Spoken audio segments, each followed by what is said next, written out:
민법이 90점, 개론이 한 30점 이렇게 나오면 뭐 평균 60점 돼도 불합격입니다. 네, 안녕하세요. 왕만두 PD의 왕만두입니다. 집에 들어가기 전에 제가 한번 녹화를 하나 하고 들어갈까 해서 제가 검색을 하다 보니까 공인중개사 3, 4개월 만에 합격 뭐 이런 것들이 있더라고요. 공부를 해본 사람들은 그게 과연 가능할지 안 할지는 잘 아실 겁니다. 참고로 저는 2007년 18회 발음 잘해야 돼요. 18회 합격자입니다. 공인중개사 합격자. 경험자이자 합격자로서 제가 말씀드리는데 3, 4개월 만에 합격하신 분들 있긴 있습니다. 분명히 있습니다. 그렇다고 해서 쉬운 건 절대 아닙니다. 제가 기죽이는 것이 아니라 현실을 이야기하는 거거든요. 그 점에 대해서 말씀드리기 전에 제가 첫 번째로 공부하는 핵심을 이야기한다면 짧은 시간에 보통 합격하신 분들은 민법이나 다른 기타 여러 가지 공부가 좀 되신 분들이에요. 그러니까 관련된 과목에 지식이 좀 있으신 분들이 추가적으로 공부를 해서 합격하신 분들이라고 보시면 돼요. 혹시 리걸 마인드라고 들어보셨습니까? 민법에는 이 리걸 마인드가 정말 중요합니다. 이건 암기가 아니라 뭐냐면 이해를 해야 됩니다. 예를 들어서 A, B, C라는 친구가 있습니다. 좀 복잡하면 그림을 좀 보시면서 얘기를 하시죠. A에게 B가 돈을 빌립니다. 그런데 B도 C에게 돈을 빌려준 적이 있습니다. 그래서 A가 돈을 B한테 달라 그러니까 B가 C한테 내가 돈을 빌려준 적이 있으니까 너 C한테 받으면 돼. 상식적으로 그럴 수도 있죠. 내가 빌려준 돈이 있었으니까 그 사람에게 다시 네가 받으면 된다. 그런데 B도 C도 돈을 주지 않습니다. 그러면 사건이 일어나죠. 사건이 일어나면은 A는 청구를 해야겠죠. 돈을 좀 달라고 청구를 해야 되는데 어디다 청구를 해야 됩니까? C에게 받으라고 했으니까 C에게 청구를 해야 됩니까? 아니죠. 당사자 간의 거래니까 B에게 청구를 해야 되죠. 그럴 수도 있는, B는 억울할 수도 있죠. 예, 나도 또 이 사람한테 돈을 빌려줬어. 지금 현금이 없어. 근데 C한테 받아서 내가 주려고 그러는데 C가 돈을 안 주네. 그냥 네가 바로 C한테 받으면 안 돼? 상식적으로 가능할 수도 있지만 법적으로는 그게 전혀 성립이 안 되죠. 그게 니글 마인드입니다. 그걸 이해 못한다면 니글 마인드가 좀 떨어진다라고 생각하시면 돼요. 그럼 떨어지면 올리면 되죠. 그래서 이해가 돼야 됩니다. 이해가. 그래서 민법은요, 암기 과목이 아니라 이해 과목입니다. 그래서 시간이 좀 많이 걸립니다. 그게 좀 이해가 되고 좀 개념이 잡힌 분들이 좀 공부를 더 하셔가지고 합격하신 분들이 있는 거죠. 두 번째로 공부 과정은요, 학원을 가든 인터넷으로 공부를 하시든 저는 학원 가시는 걸 추천해 드립니다. 학원 가서 누구는 제일 앞자리에 앉으라는데 제일 앞자리에 앉지 마세요. 그 판사 하시잖아요. 선생님들이 막 판사하는데 그 칠판이 상황에 따라서 좁은 것도 있고 긴 것도 있고 막 그렇거든요. 그 제대로 보시고 설명을 들으시려면 제가 같은 경우는 세 번째, 네 번째 줄이 제일 적당한 것 같아요. 소리도 제일 잘 들리고. 그 인터넷으로 수업하다 보면 이게 퍼져요. 사람이 좀 나른해지고 집중이 안 되기 때문에 직접 가셔서 수업 듣는 게 제일 좋습니다. 이왕 하실 거면 그렇게 하십시오. 세 번째로, 자, 1차 시험률이 합격률이 21% 정도 돼요. 2차가 36%죠. 1차에서는 민법하고 부동산학 개론을 칩니다. 시험장마다 다르겠지만 한 교실에 한 40명 정도 들어갑니다. 40명 정도. 제가 갔을 땐 40명 정도 들어갔고 거기에서 합격하신 분이 8명 정도다라고 보시면 돼요. 1차가. 거기서 중요한 거는 거기서 2명, 3명 정도는 재수하신 분들입니다. 이렇게 생각하시면 공인중개사 시험 그렇게 쉬운 시험이 절대 아닙니다.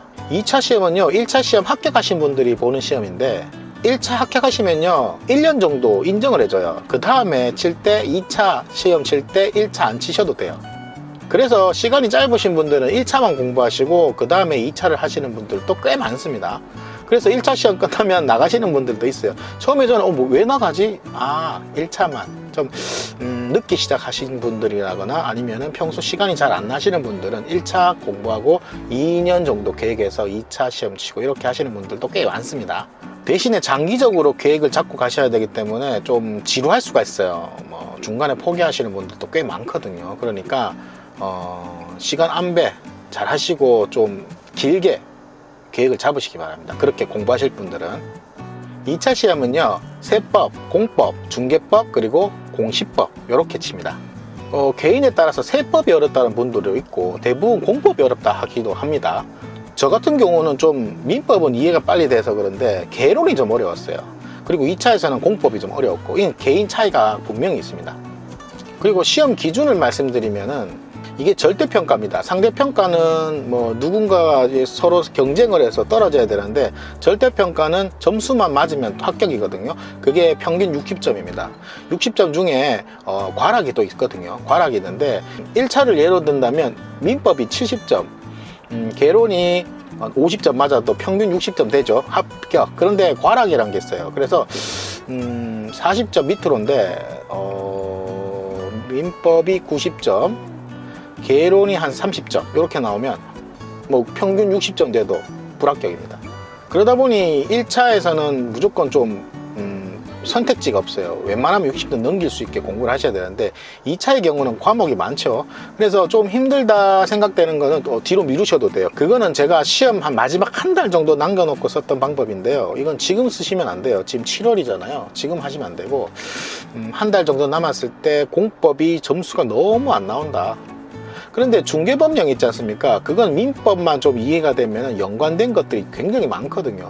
그래서 점수 받기가 좋습니다. 저의 경우는 모의고사 칠 때 중개법령을 90점 맞았어요. 평균 90점 정도 맞고 또 민법보다 쉽거든요. 그래서 중개법령 90점 정도 맞고, 그 다음 세법도 저는 쉬웠어요. 거기서 한 80점 정도 평균. 뭐 공부 되게 잘한 것 같죠. 그런데 공시법 이거는 막 40점 50점 이래 나왔습니다. 공법도 마찬가지고요. 제가 공법 공시법 왜 이렇게 공짜 들어가는 게 어렵습니까? 그래서 저는 이제 평균 60점으로 잡자.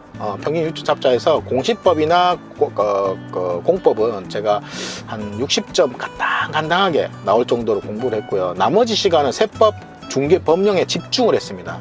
쉬운 거 10점 올리는 게 쉽지 어려운 거 10점 올리는 거 정말 어렵거든요. 그래서 공부 전략을 또 그렇게 펼쳤고요. 이 방법은 제가 팁이지만 제일 마지막에 쓰시는 게 제일 좋거든요. 그래서 제일 마지막에 쓰십시오. 지금은 열심히 공부하시고요. 그리고 저 1차, 2차 동시에 공부하시는 분들은 1년 계획 잡고 하시잖아요. 저처럼 정말 초보고 리걸 마인드도 없고 아무것도 모르시는 분들은 그냥 1년을 공부한다 생각하시면 되는데, 학원 가시면 일정이 이렇습니다. 2달씩 1월, 2월, 3월, 4월, 5월, 6월 이렇게 2달씩 3바퀴를 돌립니다.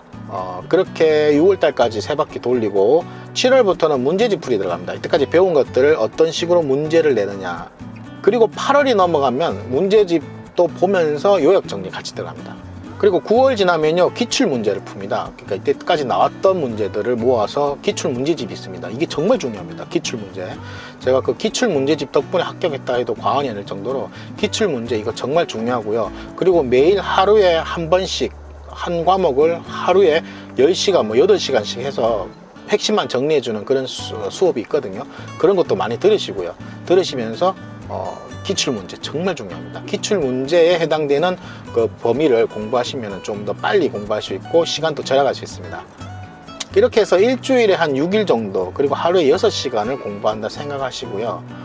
꾸준하게 하시면 무조건 합격할 수 있을 거라고 생각합니다. 정말 꾸준하게 하셔야 돼요. 제가 공부한 거 보면은 이렇게 책이 이 정도 되는데 이거를 정독으로 10번 본다고 생각하고 마음을 그렇게 가지셔야 됩니다. 와 하겠지만은 그래도 보다 보면은 이게 처음이 좀 속도가 느린 거지 2번, 3번, 4번 이렇게 넘어가면은 굉장히 빨리 지나갑니다.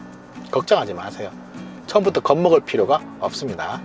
끝으로 시험 유형을 보면은 보통 책만 보면 맞출 수 있는 수준을 40점, 그리고 좀 공부 좀 했다 그러면 60점, 좀 열심히 했다 그럼 80점입니다. 그렇게 생각하시면 돼요. 그리고 틀려야 된다, 이건 틀려라 하는 문제가 있습니다. 그게 한 20점 돼요. 그래서 문제 보다 보면은 보통 공부 좀 하면 합격한다라는 정도 수준인데 이게 꾸준해야 되기 때문에 공부한다는 수준이 좀 높습니다.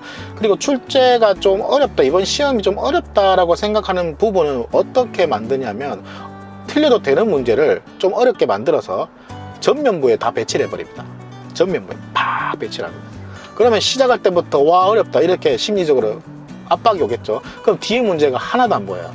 하얘집니다 머리가. 제가 모의고사 치면서 많이 이게 터득한 건데 절대적으로 틀려도 되는 문제는 20점은 억지로 맞출 필요가 없습니다. 그러니까 문제를 처음부터 끝까지 다 보세요. 그냥 어렵다 생각되는 건 이건 나는 틀리라는 문제구나, 나한테는 수준이 어려운 문제야, 그리고 과감히 버리셔야 됩니다. 마음을 크게 가지시고 버릴 건 버리십시오. 그리고 다음 문제 풉니다. 보통 시험 문제가 뒤쪽에 좀 포진되어 있는 경우가 많거든요. 뒤에 가서 시간 모자라서 그 시험 문제를 못 풀 수도 있잖아요, 그죠? 그러니까 쭉 한번 훑어보면서 맞출 수 있는 것만 툭툭툭 맞추면 한 절반은 아마 체크가 될 거예요. 자신 있게 맞출 수 있는. 그러면 일단 50점 확보한 겁니다. 뭐 다 맞다는 그 확정은 안 됐지만은 그래도 50점 확보하고 들어가는 거는 정말 다르거든요. 그리고 나서 좀 어려운 문제를 조금씩 풀다 보면은 그것도 다 틀리라는 법은 없지 않습니까? 그러면 6, 70점 나오는 거죠. 시간이 없어서 못 풀었다. 이런 것들은 이제 어려운 문제에서 해결돼야죠. 어려운 문제가 뒤에 포진돼 있으면 괜찮잖아요. 시간이 없어서 못 풀어도 못 푼 거니까. 근데 그런 것들이 꼭 전반부 내지 중반부에 있단 말입니다. 그것 때문에 뒤에 쉬운 문제를 놓치지 마시라는 거죠. 저처럼 완전 초보의 경우에는 진짜 입 딱 악물고요. 그렇게 공부하시면 되고, 대부분이 아마 그럴 거예요. 대부분이 초보실 거예요. 그러니까 이거 한번 따놓으면 괜찮습니다. 여러분 생활하는데 많은 도움이 되고, 자격증을 안 따시더라도 저는 공인중개사 공부는 꼭 한번 해보시라는 겁니다. 돈하고 연관되어 있는 거고 우리 생활에 직접적으로 연관되어 있는 거기 때문에 그 공인중개사는 한번 공부해보는 것도 경험해보는 것도 괜찮으라 생각하고, 지금 시기적으로 좀 많이 힘드실 거예요. 문제집 풀이 들어가셨으면은 맞출 수가 없어요. 왜냐면 이해했던 그런 공부했던 것들이 나오긴 나오는데 문제 유형들이 좀 뭔가 좀 다릅니다. 뭐가 했다고 볼 수 없다, 뭐 했다, 뭐가 아니라고 할 수 없다, 뭐 이런 식으로 나오거든요. 말이 좀 어렵다고 말이에요. 그런 것들이 문제화되어 나오고 하니까 처음에는 익숙지 않겠지만 한번 해보시면 또 한 8월 9월 되면 또 손에 익고 눈에 익으니까 힘내시고요. 더운 날 힘내시고. 자, 하여튼 왕만두 PD 뭐 별걸 다 한다, 그죠? 예, 제가 자격증이 많아요. 한 8, 9개 되는데 그것도 따기만 따고 뭐 놔둔 것이 아니라 이제 다 활용하고 있고 쓰고 있기 때문에 여러분들에게 소개해 줄 수도 있고 많은 경험이 있습니다. 그래서 왕만두 PD 할 수 있는 거 다 해드릴 테니까 한번 믿고 구독과 좋아요 눌러주시면서 끝까지 봐주신 구독자님들 감사드리고요. 지금까지 왕만두 PD의 왕만두였습니다. 감사합니다.